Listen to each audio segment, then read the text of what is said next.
여러분 안녕하십니까. 이기방TV입니다.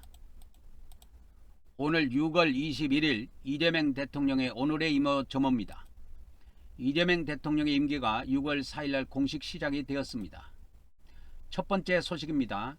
이재명 대통령의 공약 중에서 해병대 독립이라는 공약이 있는데 이번 임기 안에 이루어질 것인가 말 것인가 하는 내용을 알려드리도록 하겠습니다. 이재명 대통령은 해병대를 독립된 준4군 체제로 개편하고 해병대 사령관의 이상을 격상하겠다는 공약을 제시했습니다. 이재명 대통령은 해병대의 임무를 상륙작전과 신속대응에 특화하고 해안경제는 첨단 감시체계로 대체하겠다고 밝혔습니다. 해병대만 독립해관이 없다는 점도 언급하며 해관 건립을 추진하겠다고 약속했습니다. 해병대는 현재 해군 소속으로 병력과 장비 면에서 해군보다 우선순위가 낮아 독립 요구가 제기되고 있습니다. 이재명 대통령의 독립구상은 최상병 순직 사건과 박종훈 대령의 수사 문제와도 연관되어 있습니다. 이에 발맞춰 더불어민주당 허영 의원은 해병대 독립 5법을 발의해 조직, 인사, 사법, 군수, 개혁 측면의 법적 기반을 마련했습니다. 허 의원은 해병대가 합참에서 제 목소리를 내지 못하고 장비도 제대로 조달받지 못하는 현실을 지적했습니다. 이번 법안은 단순한 조직 분리가 아니라 전방위적 실질 독립을 위한 법적 기반을 마련한 것으로 평가됩니다. 과거에도 여러 정권에서 해병대 독립이 추진됐지만 인사와 예산 문제로 실현되지 못했습니다. 윤석열 전 대통령도 해병대 사성 장군 진출과 독립을 공약했지만 실행에는 실패했습니다. 두 번째 소식이 되겠습니다. 대통령실은 이재명 대통령의 기념시계를 판매하고 있다는 것은 허인 정보니 사기에 유의하라고 이렇게 언급을 했습니다.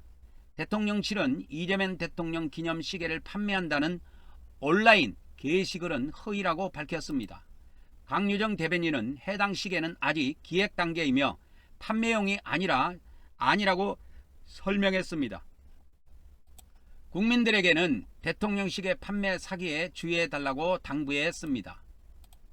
세 번째 소식이 되겠습니다. 이재명 대통령이 외교 메시지에 상대국 언어를 병기할 것을 지시하셨습니다. 이재명 대통령은 외교 관련 SNS 메시지에 상대국 언어를 병기하라는 방침을 공식화했습니다.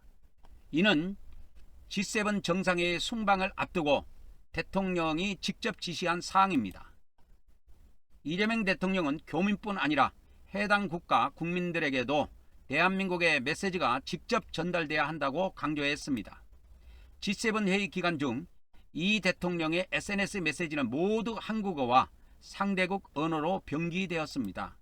일본 총리 이시바 시게루도 이에 화답해 한국어와 일본어로 병기된 메시지를 게시했습니다. 양국 국민들은 서로의 언어로 된 메시지에 긍정적인 반응을 보이며 공감의 댓글을 남겼습니다. 대통령실은 이를 외교적 분위기를 높이는 디지털 외교 전략이라 평가했습니다. 언어 병기는 특정 국가에 한정된 조치가 아니라 앞으로도 지속될 국정 철학의 일환이라고 밝혔습니다. 네 번째 소식입니다. 전통시장에 갔다는 내용입니다. 이재명 대통령이 20일 울산 언양 알프스 시장을 깜짝 방문해 시민들과 소통했다는 소식입니다.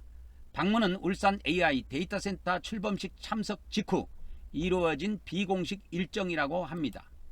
시민들은 캐나다 G7 순방을 마친 대통령에게 덕담과 건강을 당부하고 주식 상승에 대한 감사 인사도 전했습니다. 이 대통령은 분식점에서 부추전, 떡볶이 등을 사고 다른 가게에서도 식혜와 떡도 구매했습니다. 한 상인이 전통시장이 어렵다고 하자 대통령은 소비 쿠폰을 통해 지원하겠다고 약속했습니다. 이날 언급된 민생회복 소비 쿠폰은 30조 5천억 규모의 추경안에 포함된 핵심 사업입니다. 이 추경은 새 정부 출범 후 첫 번째이자 올해 기준 두 번째 추경입니다. 세출은 20조 2천억 원이며 세입 경정 10조 3천억 원이 병행됩니다. 소비 쿠폰은 국민 1인당 15만원에서 50만원까지 차등 지급되며 지역 상품권, 카드 등으로 나눠 지급될 예정입니다. 지급 대상은 소득과 재산 수준에 따라 구분되며 지급 시점은 국회 통과에 따라 달라집니다. 민주당은 6월 임시회 처리를 주장하는 반면 국민의힘은 국가 채무 증가와 포퓰리즘 우려를 제기했습니다. 대통령실은 이번 시장 방문이 민생을 직접 챙기려는 대통령의 의지를 보여주는 것이라고 설명했습니다. 다섯 번째 소식이 되겠습니다. 이재명 대통령이 일하는 정부 평가 걸맞게 체감할 변화를 만들 것이라고 이야기했습니다. 이재명 대통령은 일하는 정부로서 국민이 체감할 수 있는 변화를 만들겠다고 밝혔습니다. 이재명 대통령은 SNS를 통해 국민의 기대와 신뢰에 보답하기 위해 끊임없이 노력하겠다고 전했습니다. 전날 울산 AI 데이터 센터 출범식과 알프스 시장 방문 일정을 소개하며 민생 행보를 강조했습니다. 특히 코스피 3천 돌파에 시민들이 기뻐한 모습을 보며 경제 책임감을 다짐했다고 말했습니다. 계엄 사태 수사를 위한 6명의 내란 외환 특검보 임명과 관련해선 공정하고 신속한 수사를 희망했습니다. 대통령의 발언은 국정 책임 의지와 국민과의 소통 노력을 드러낸 것으로 풀이됩니다. 여섯 번째 소식이 되겠습니다. 이재명 대통령이 내일 여야 지도부와 오찬을 한다고 밝혔습니다. 이재명 대통령은 22일 내일입니다. 여야 지도부와 별도 의제 없이 관저에서 오찬 회동을 갖습니다. 이번 회동은 국정 과제와 현안에 대해 허심탄회한 대화를 나누겠다는 대통령의 의지를 반영한 것으로 보입니다. G7 정상회의 결과 설명과 함께 민생회복 추경안의 필요성을 강조할 것으로 보입니다. 대통령은 추경안에 반대하는 야당을 설득하는 데에도 공을 들일 전망입니다.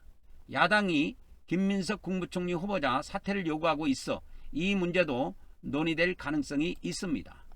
이재명 대통령은 후보자가 청문회에서 충분히 해명할 수 있을 것이라며 임명 동의안 처리를 기대하고 있습니다.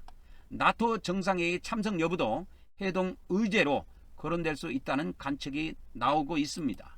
이번 회동이 여야 협치의 제도화로 이어질 수 있을지 관심이 집중되고 있습니다. 일곱 번째 소식이 되겠습니다. 노동부가 주 4.5일제를 국정위에 보고했다는 이야기입니다. 고용노동부는 이재명 대통령의 공약인 주 4.5일제 도입을 위한 실노동시간 단축 로드맵을 국정기획위에 보고했습니다. 이 로드맵은 2030년까지 연평균 노동시간을 OECD 평균인 1717시간 이하로 줄이는 것이 목표입니다. 근로시간 단축, 시차 출퇴근제, 재택근무 활성화 등 다양한 제도와 입법이 포함될 전망입니다. 정부는 주 4.5일제를 도입하는 기업에 대한 지원 근거와 유연 근로 신청권 등 법제화도 추진할 계획입니다. 정년 연장 등 민감한 노사 이슈에 대해서는 사회적 대화를 이어나갈 방침입니다. 경영계는 근로시간 단축이 생산성 저하, 인건비 상승, 중소기업 부담 증가 등을 초래할 수 있다고 우려하고 있습니다. 경총은 유연 근로제 확대와 연장 근로 인가제도 개선이 우선돼야 한다고 주장합니다. 제조업 현장에서는 근무시간 감소가 곧 매출 감소로 이어진다는 우려도 제기됩니다.